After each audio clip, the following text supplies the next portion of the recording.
सुबह को निकाला, बोला जाओ उस उधर से एक मकान में, बोला बैठो आप यहाँ वहाँ ही। फिर एनकाउंटर खत्म हो गया, फिर शाम को पता चला मुश्तबा शहीद हो गया।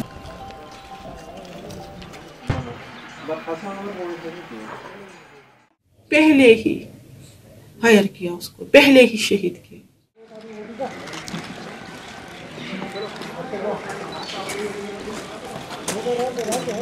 सबसे पहले क्या बात हुई, अबू नीचे आया, मैंने बोला अबू को ये क्या हुआ, क्या बात है। उसने बोला कि ये कुछ गड़बड़ है, यहाँ से हमें कोई एनकाउंटर से। अबू ने बोला आप बिस्तर में रहो, आप कोई टेंशन मत लो।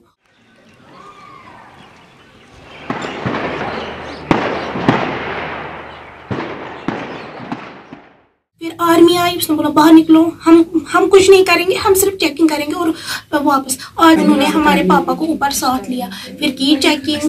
ये 10 आदमी थे उसके साथ चेकिंग करने के। एक ने बोला कि ये गवर्नमेंट के ऑर्डर से आप सबों को मरना है आज। अगर यहाँ पे वो मुजाहिद होता फिर ये जलाते ना, यहाँ पे कौन था, कोई नहीं था।